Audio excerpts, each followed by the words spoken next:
Good morning, evening, afternoon, Iron Tato Cat. Welcome to my channel. Today we are playing Esoteric. Previously, I got to read some books in this place. This guy looks like he's sleeping. I hope he's sleeping and not dead, but who knows. And we are continuing our adventure as Wizard, God, Lord, King, Lord, Wizard person. There's, I think, one more thing for us to read over here, I believe.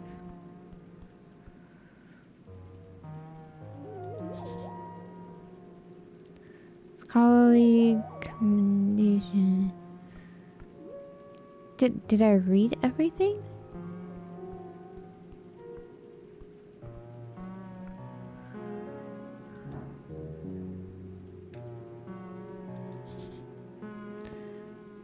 Political mostly.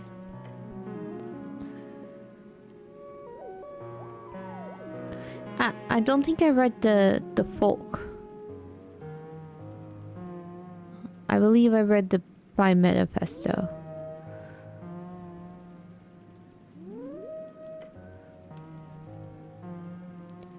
Alexandro. Oh, sorry. Alexandro.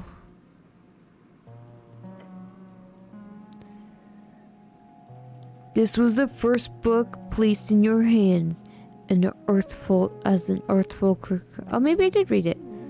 Open it. Maybe I did it.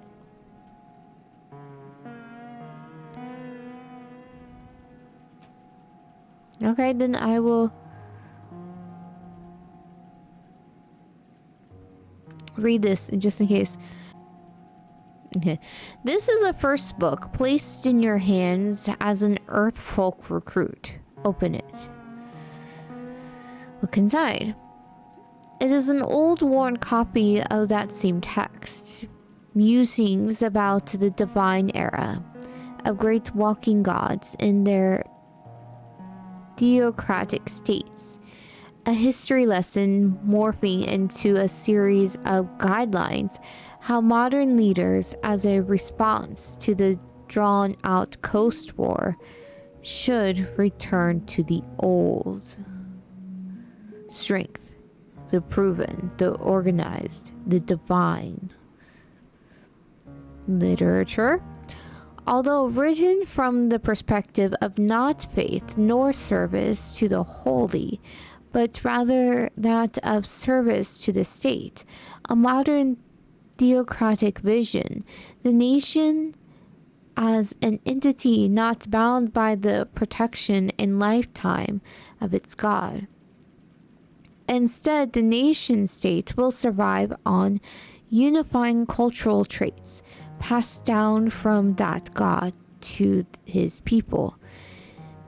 This, Alexandro writes, will fasten them into the earth, creating firm groundings for the states to exist beyond any others. The later chapters go on to describe his dream of a millennium empire. His grand plan, a nation to survive the passing of eras. A collection of ideas he gathers in this dream, an ideology structured around order without the weakness of monarchy, the chaos of democracy, or the esoteric dependency of magocracy. The Millennium Empire, the fascist idea. A good book. Alexandro knew what he was talking about. It's almost like he wrote directly about the struggles of today's Norfolk. Dangerous ideas. Fascism has led many to cities astray and read. I don't care about this. Yes, they don't need to think about going beyond the God. Just worship me. Just only me. This is the most Narcissistic character.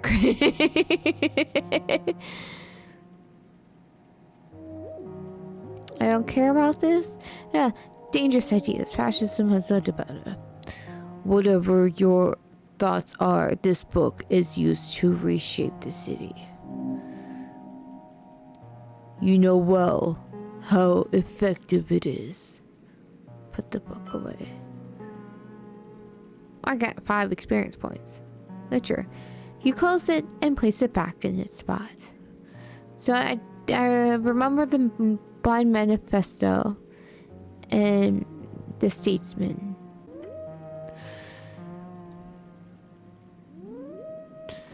Okay, what's this? I'm going to behold it. A magical quill and paper. Can I trifle with it? It's bureaucrats. Can I have this? I have this now. Okay. Increases my intelligence. So I'm not... Okay, cool. I'm not using my controller today. I'm just using my mouse. Tiny dictator. I get +2 intelligence. An unseen servant magically attuned to a feather pencil and paper. It will write down everything spoken within 10 feet. The content disappears off the page as it writes. The servants can follow commands to write down specific topics, keep the notes in certain style, or focus on a chosen person's words. These are very common in the halls of the palace, where words can ruin lives or worse, careers. This to intelligence. Advances against bureaucrats. Okay. I like that.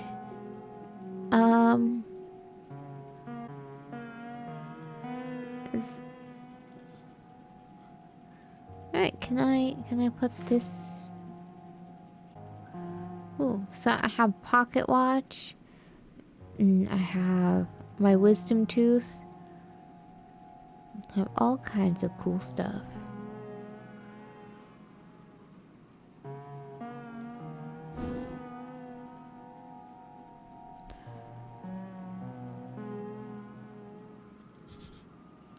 Children's drawings on the wall. Can I look at this guy?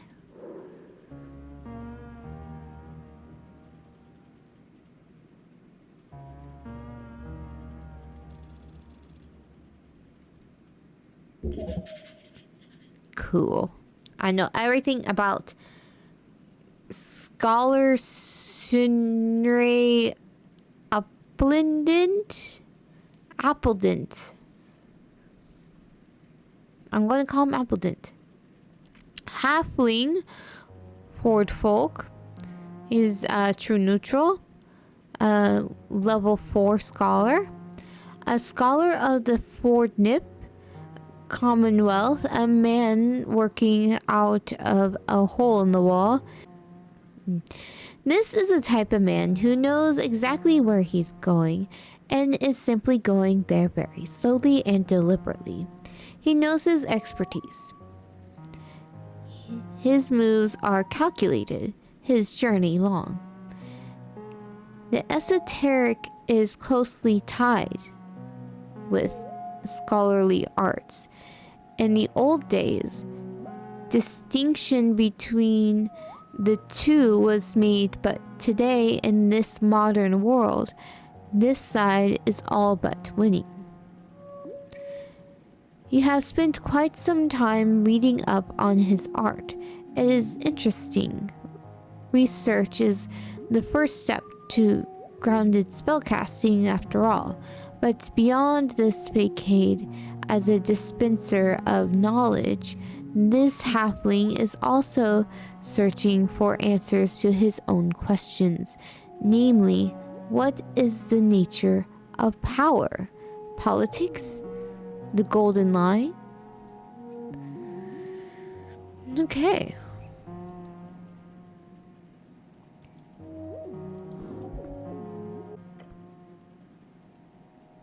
You take a step into the cramped office, standing in front of a sleeping halfling. This is a scholar? Kick the large chair. Good forenoon, citizen. Hello? I'll leave him alone for now. Yep, hello? Oh? He moans and slowly opens his bushy eyes. His confused gaze focuses on you.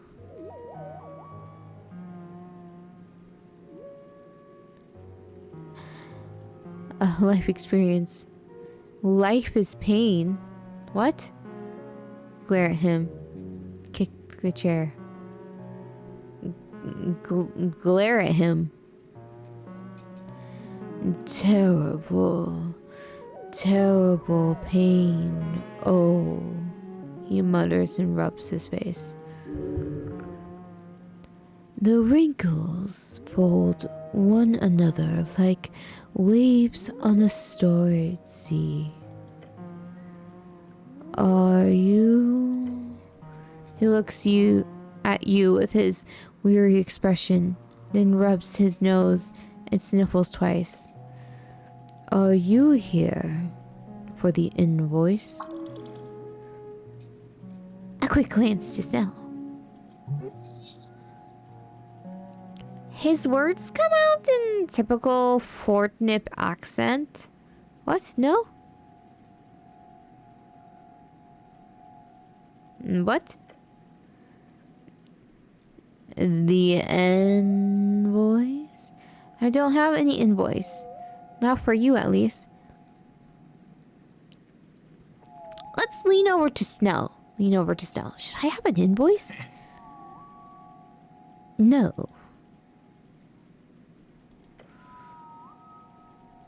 No. No?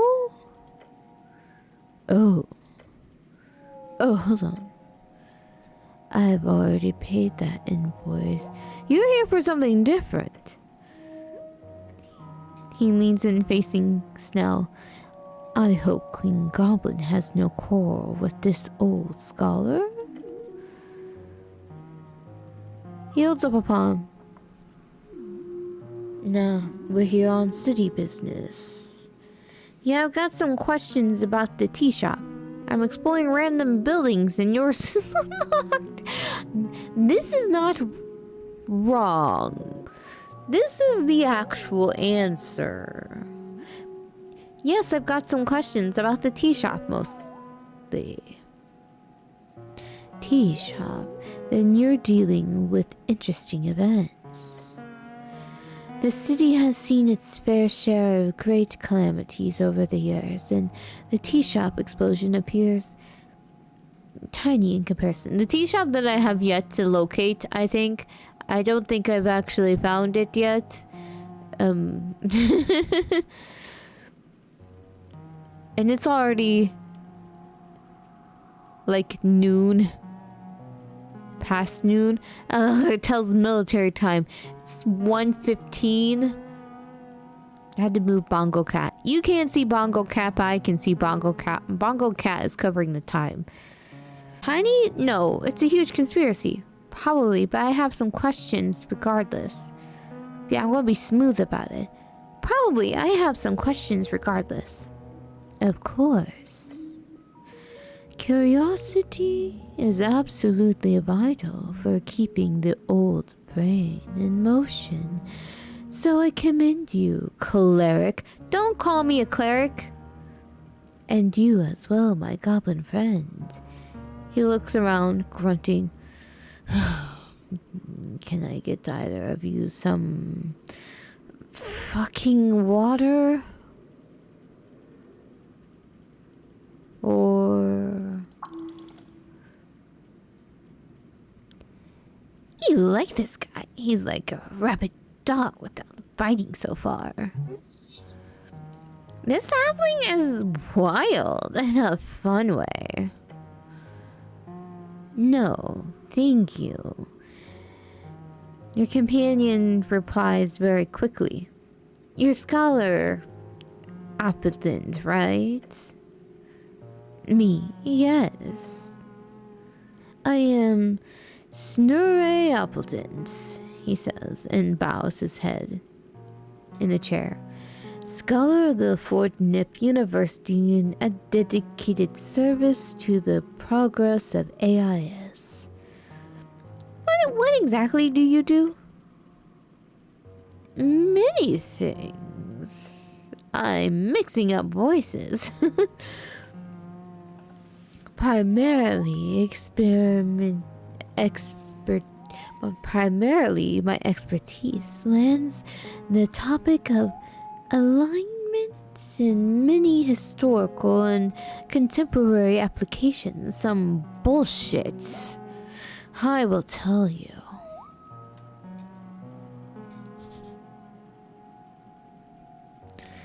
Alignment, an esoteric effect which brands each creature on the coast with one of 9 labels on 2 axes, lawful to chaotic and good to evil. It is debated exactly who or what determines the parameters within this effect. Spells like detect alignment are capable of parsing this effect.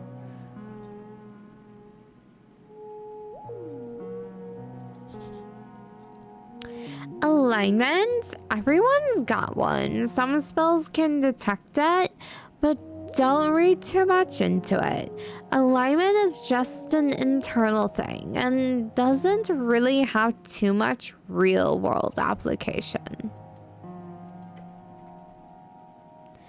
These days, I mostly deal with other forms of study.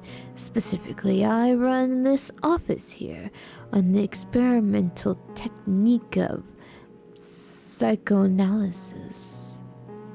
What kind of magic is that? No magic at all.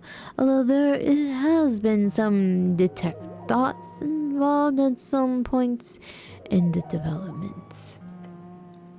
It is a form of mind healing, as they call it.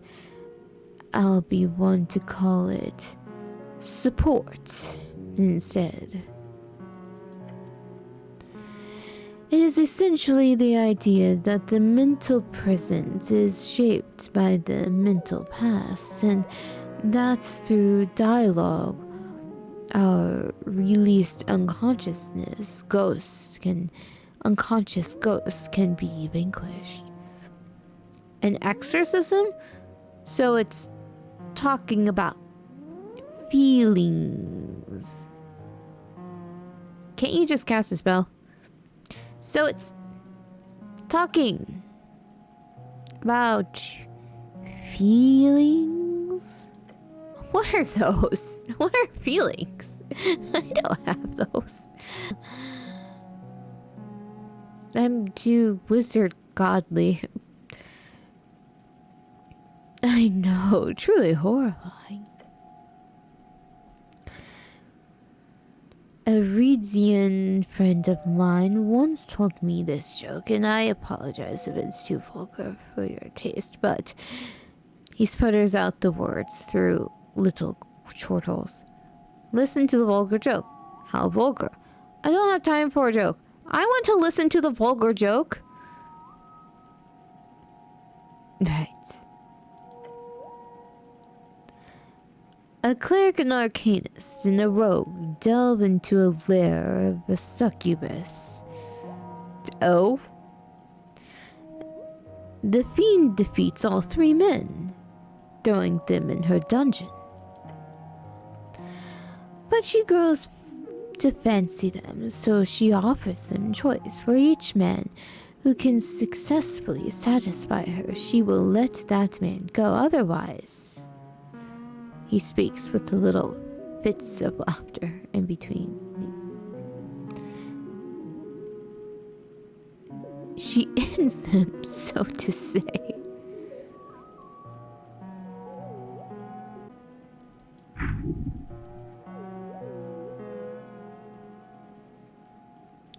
This is going to be a long tale. You actually haven't heard this one.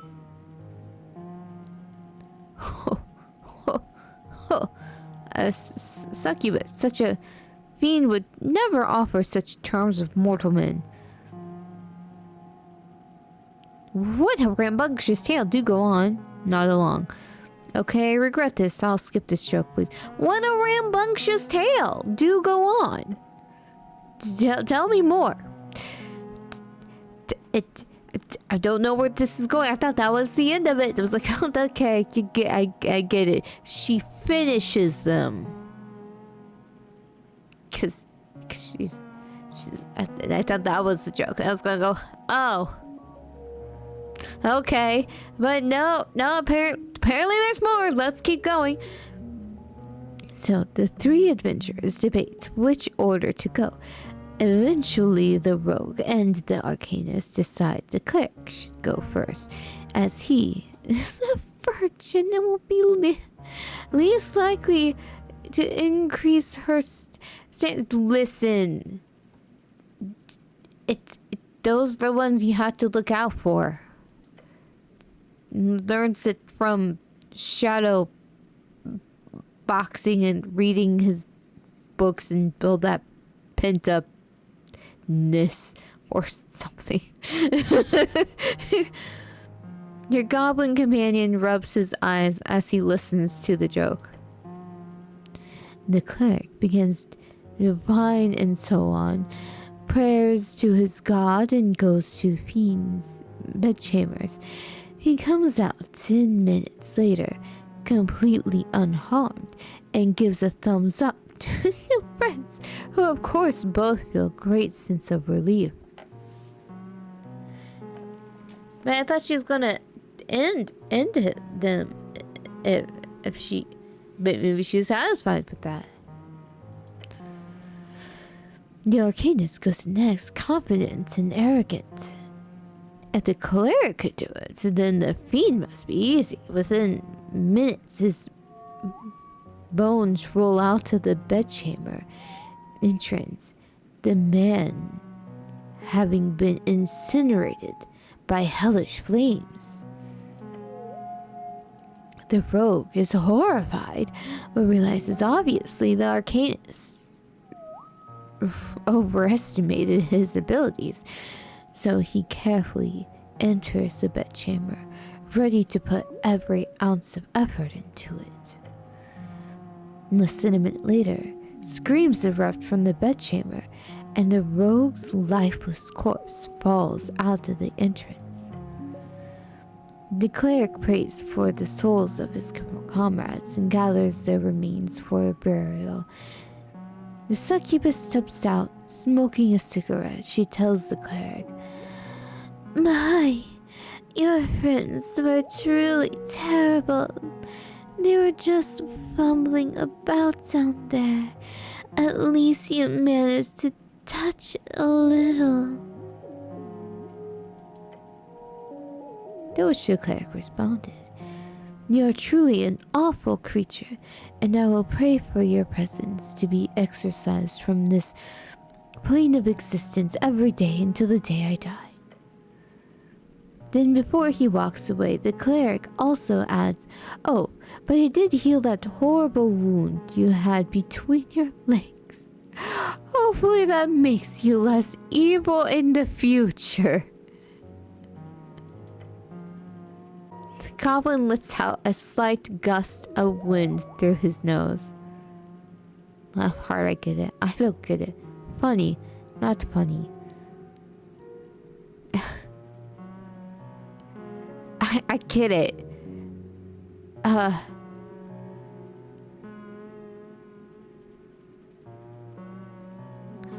don't know what this guy's gonna do for me, so I'm just gonna play along with it.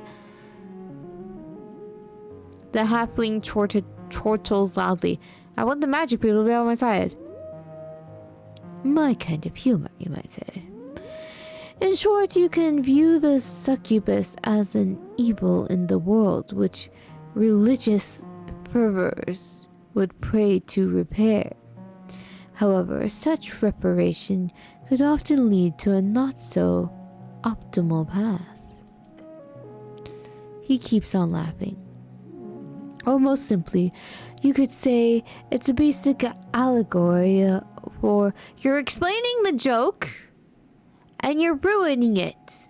Basically, you're breaking it down too much. You're taking the fun away. The fun.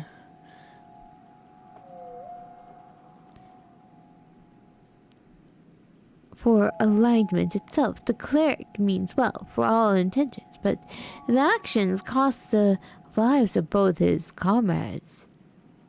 Is that evil or is it good? And so, okay, his actions didn't cost the lives. They didn't know what to do. They were afraid. They didn't touch what they're supposed to touch. Either way, psychoanalysis, yes, that's what we were talking about.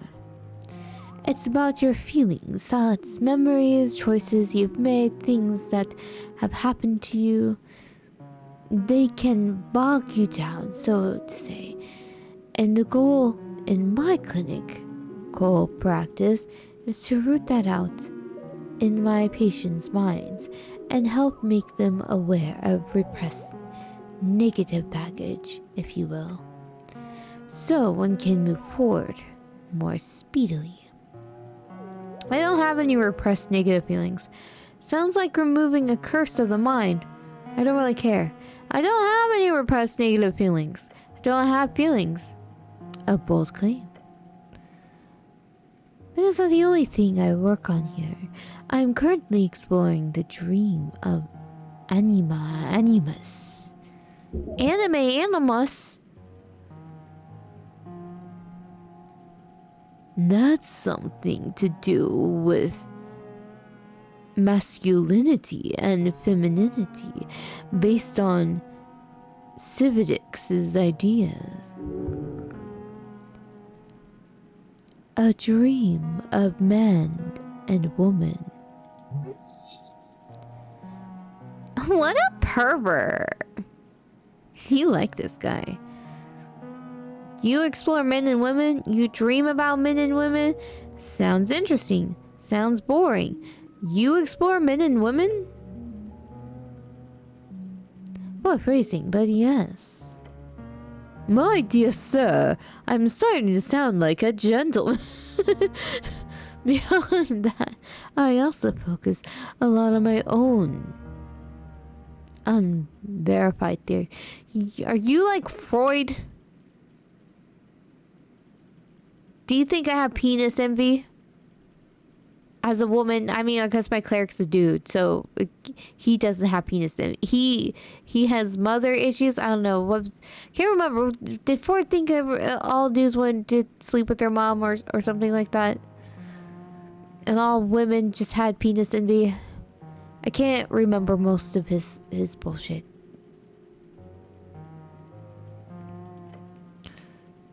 He slaps his knees and grins. The folk spirit, have you heard of it? No, I have not. Yes? No, I have not. Tell me more. Understandable. It's not yet published. Oh, I do love me some good information and experience points. I am really not doing... I was talking about a tea shop, and now this is what I'm talking about. This is great.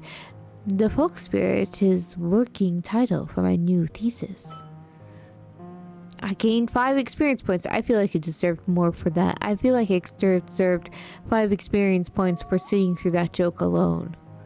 And then him explaining it, 5 experience points. And then this, 5 experience points.